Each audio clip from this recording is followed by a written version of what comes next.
Asia cup ఫైనల్లో పాకిస్తాన్పై team India విజయం సాధించిన తర్వాత ఒక మాట బాగా వైరల్ అయింది. పాకిస్తాన్ జట్టు శర్మ కోసం బాగా ప్రిపేర్ అయింది. కానీ సీన్లోకి వర్మ వచ్చాడు, ఉత్తికే ఆరేశాడు. నిజమే, సూపర్ ఫామ్లో ఉన్న అభిషేక్ శర్మను త్వరగా అవుట్ చేసి పాకిస్తాన్ జట్టు సంబరాలు చేసుకుంది. కానీ తిలక్ వర్మ మాత్రం చివరి వరకు నిలబడి పాక్ ఆశలను గల్లంతు చేసేశాడు. హైదరాబాద్కు చెందిన తిలక్ వర్మ డొమెస్టిక్ లెవెల్లో హైదరాబాద్ క్రికెట్ అసోసియేషన్ తరపున ఆడుతూ ఉన్నాడు.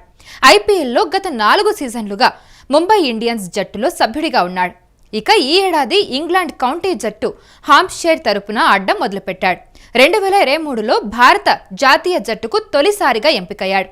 అయితే అతని క్రికెట్ జర్నీ అంత ఈజీగా ఏమీ సాగలేదు.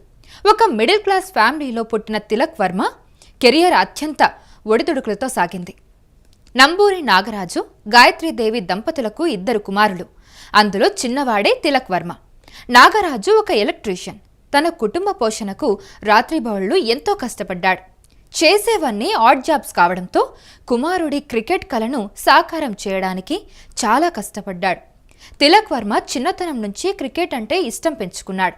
తన 11వ ఏట టెన్నిస్ బాల్ క్రికెట్ ఆడుతూ ఉండడంతో సలాం బయాష్ అనే క్రికెట్ కోచ్ తిలక్ టాలెంట్ను గుర్తించాడు.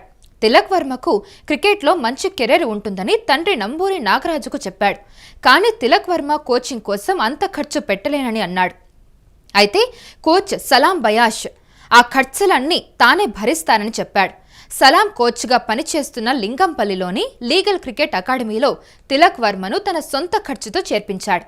అంతేకాకుండా తిలక్కు అవసరమైన కిట్, ఇతర సామాగ్రితో పాటు ట్రాన్స్పోర్ట్ ఖర్చులు కూడా సలాం ఇచ్చాడు.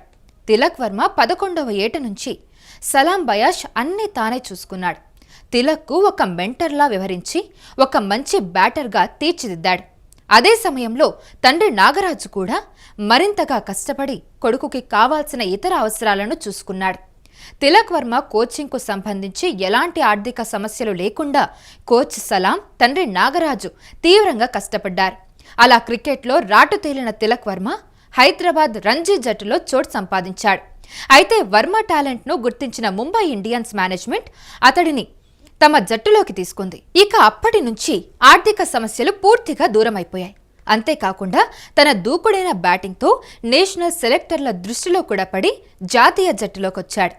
ఎలాంటి అంచనాలు లేకుండా ఫైనల్లో బరిలోకి దిగి భారత జట్టుకు అద్భుత విజయాన్ని అందించాడు. నంబూరి ఠాకూర్ తిలక్ వర్మ ప్రస్తుతం దేశవ్యాప్తంగా మారుమోగుతున్న పేరు. పహల్గామ్ ఉగ్రదాడిలో భారతీయ వనితల తిలకాన్ని పాక్ ఉగ్రమూక తుడిచేస్తే ఆసియా కప్ 2025 టోర్నీ ఫైనల్స్లో అసాధారణ బ్యాటింగ్ ప్రదర్శనతో ఈ తెలుగు తేజం భారత్కు విజయ తిలకాన్ని దిద్దాడు. ఈ ప్రదర్శనతో అతడి పేరు క్రికెట్ అభిమానులకు చాలా ఏళ్లు గుర్తుండిపోతుంది. ఆదివారం జరిగిన ఫైనల్స్లో ఓటమి తప్పదనుకున్న పరిస్థితుల్లో నేనున్నానంటూ తిలక్ నిలబడ్డాడు. టోర్నీ ఆశాంతం విధ్వంసకర బ్యాటింగ్తో చెలరేగిన అభిషేక్ శర్మ కీలక పోరులో చేతులెత్తేసిన, శుభ్మన్ గిల్ నిరాశపరిచిన, సూర్యకుమార్ యాదవ్ తన వైఫల్యాన్ని కొనసాగించిన తిలక్ నిలబడి గెలిపించాడు. Team India star batter Virat Kohli తరహాలో ఒత్తిడిని అధిగమిస్తూ పాకిస్తాన్ బౌలర్లపై ఎదురుదాడికి దిగి చిరస్మరణీయ విజయాన్ని అందుకున్నాడు.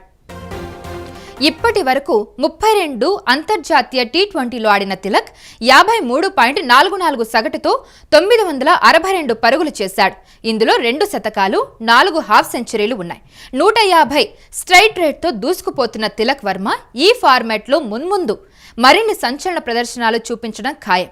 అదే జోరును కొనసాగిస్తే విరాట్ కోహ్లీ స్థానాన్ని భర్తీ చేసే ఆటగాడిగా తిలక్ వర్మ నిలవనున్నాడు.